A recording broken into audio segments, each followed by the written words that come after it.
Hi everybody, this is Alec from Motherlode Goats. I haven't done a video in a little while, but we're going to do a little instructional video today on how I build my portable shelters. We've got a storm coming out here, and I've got 200 head out in this kind of backcountry pasture where we winter, and I don't normally have anything set up because I like for them to disperse over the range when the weather's good. But we've got serious weather coming in the next week, and so we need to get something set up so they can stay dry on the worst of it, and I'm going to show you how I do it. Stay tuned. First we'll go over the gear that I use for this. So from right to left here, we've got a Maasdam rope puller, we've got a 4,000 pound block, we've got two prussiks. Those are the small ropes with the carabiners on the ends. And we've got a 300 foot, 3/4 inch, 3-braid nylon rope. It doesn't have to be 300 feet. I use this for tree rigging as well. So you can get away with less than that. 150 feet is probably enough for most situations. But it's very important that it be 3-braid because that's what works best in the Maasdam rope puller. Up here we've got various lengths of cordage, some short ones, and then importantly you need to have at least 4 long ones, and a couple of little short pieces of accessory cord. I usually, when I do a new setup, I'll go in with a couple of big coils of rope and then cut them to length as I need them. But I've used this one enough that this is kind of what I've come to. And I'll show you how all this gets used. You need a post pounder, and you need your tarp. I'll talk about the tarp a little bit more specifically after I unfurl it. It is a specific type of tarp. You need durability with this stuff because it's under a lot of tension. And then over here we've got 6 4-foot T-posts. Those are pretty important too. All right, and that's it. That's all you need. And we'll continue from here. You need to select a site that has a clear area that is at least the thickness of the width of your unfurled tarp, and then you need 2 trees that are well spaced between there. We're going to use this tree and that tree. This is a perfect spot. Ideally, you want to pick a spot that's well drained. You don't want to be in a bottom because that'll collect water in the storm and invalidate the purpose of what you're doing. So this is nice. It's downsloped, so water will not collect here when they're sheltered. And it's a nice clear area with plenty of room to work, and 2 good strong oak trees will be just fine for us. You need to select a good place for your pulley block. It's going to be hanging on a rope that goes over a limb, so you need to pick a nice strong limb. I'm going to use this big fat limb that sticks out here, and I'll do another little video once I get it set up. I'm by myself today without a tripod, so I'm not going to be able to show you me actually doing the setup, but I will take videos in between steps. So with these pulley blocks, you need to put the end of the rope through them because they don't slide open. These are the cheap ones, which I recommend. Strong and durable, but yeah, a few conveniences you got to overlook. And then that just gets tied by the hook to the end of your anchor rope, which goes up and over a branch. And then you want to be sure to put your nylon rope through the pulley block before you pull it up, because you're going to need it. We're going to anchor our Maasdam to one of these smaller trees over here, and so this is going to be the tensioning side of the operation, and I'll go into that more in depth in a moment. Okay, after you've run your rope through your pulley block, you hoist it up as far as you can into the tree, and then you anchor the other side of the rope on the pulley block down to a nice thick piece of the trunk. And I use a running bowline for that. You can look up how to tie these knots anywhere online. But it's a standard bowline that you learn in the Boy Scouts, but wrapped around the rope to create a cinch. This is good because it'll cinch around the trunk, but it doesn't matter how heavily it gets loaded, it's always easy to untie.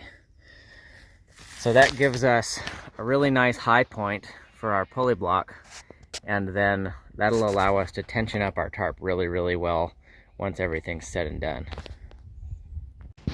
Now I'm over on the other side, on the other tree, and on this side the job is a lot easier. We're just going to anchor the rope right to the base of the tree. So you throw the rope up through the highest strong crotch in the tree that you can reach, and then you just pull the rope through so that all of your slack, so you've got quite a bit of slack in the rope.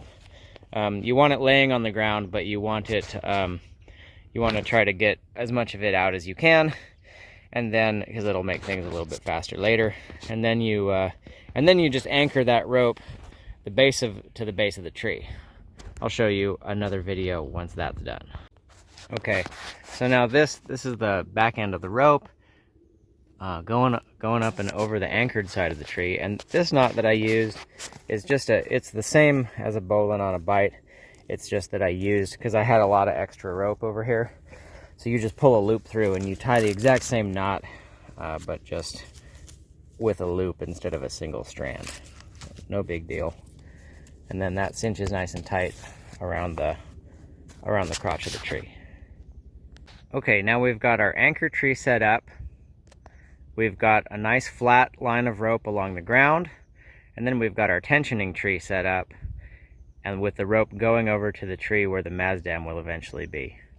So now we lay out our tarp, and I'm going to go a little bit more in depth with that. You want to have your tarp folded correctly so that you can lay it directly over the middle of the rope and unfurl it. This is a heavy-duty vinyl tarp from Tarps America, and the thing that's special about this tarp, and that I recommend if you're going to do this, you want to get a heavy-duty tarp that's bordered with this heavy-duty high-tensile nylon webbing. So there is absolutely no way that you can pull a grommet on this tarp. This stuff is rated to like an unbelievably high level of weight. And I'll show you again once it's unfurled how this tarp is built to withstand tension.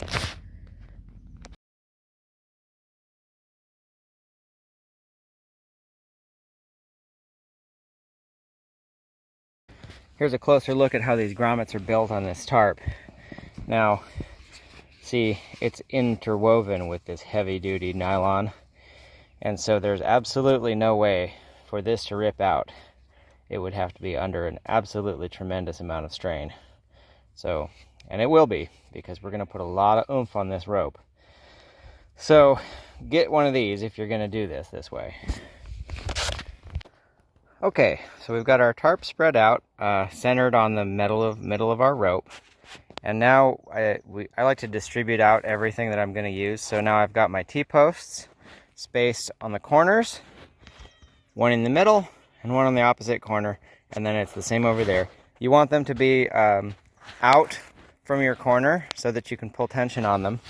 You don't want them to be too close to the tarp, because you're going to end up, as things get wet and the ropes stretch, you're going to end up losing a lot of that space. So you want to start with your rope kind of far away from the tarp. That's pretty important, or you'll lose tension in the tarp later on during a storm.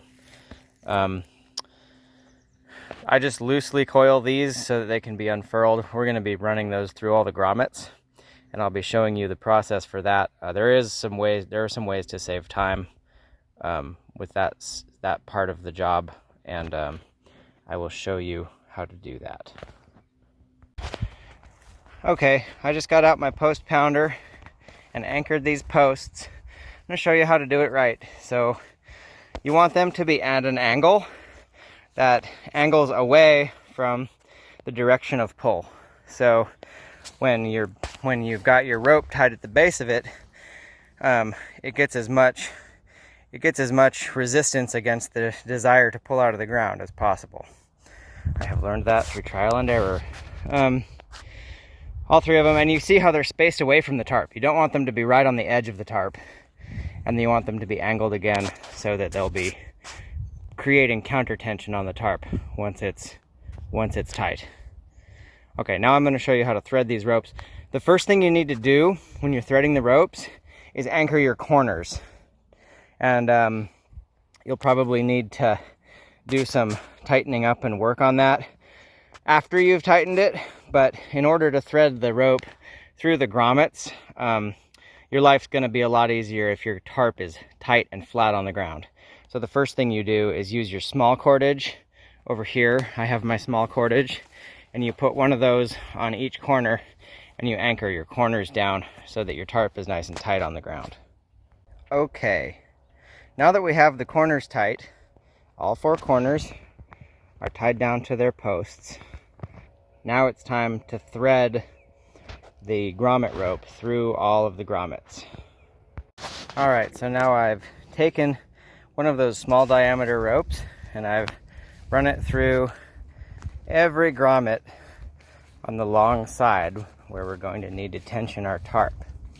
Now the next step is to take the other rope, the anchoring rope, and to thread that through each of the loops that we've created in the grommet rope. Okay, so now I'm gonna go through and I'm gonna thread the other rope through every single one of those loops. Okay, now I've woven my anchor rope through each of the loops in my grommet rope, and now I'm going to tie each of the ends of the anchor rope to the corner posts, and I'm going to try to get that not too tight, because we still need to pull it through to put it on that middle post. So I'll show you how to do that. Okay, now we've anchored the anchor rope to the anchoring T-posts. The middle one just gets pulled through and clove hitched around the middle post, and then the other two that are towards the end, for now you can just tie them off with a bowline.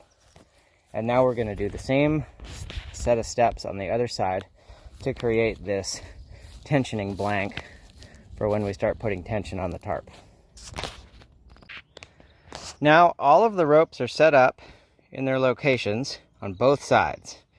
So we've got the grommet rope set through the grommets, and then we've got the anchor rope running through those around the middle post and over to the end post. I didn't clove hitch this one because there wasn't enough rope. It's already pretty tight, and that's a good thing.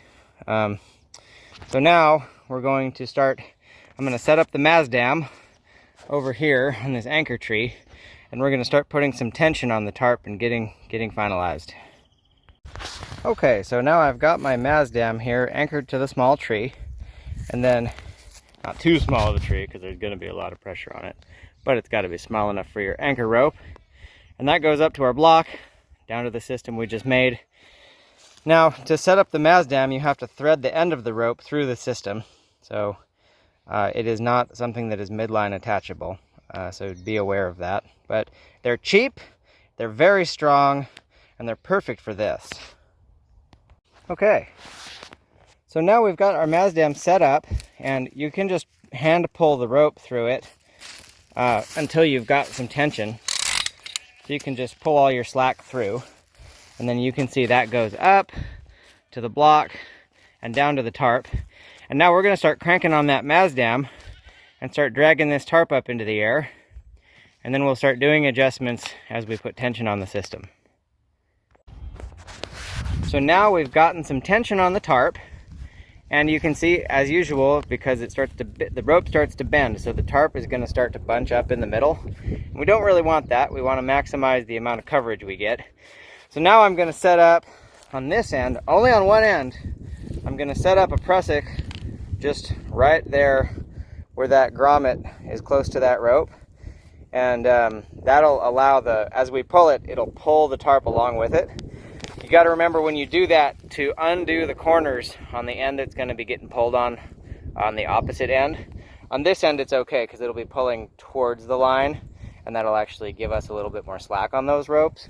But those far corners need to be loosened before you start hauling on the peak of the tarp, or it'll start ripping your posts out of the ground or damaging your equipment, or everything will just bind up because there's too much tension on it. So yeah, that's an important adjustment to make as you crank.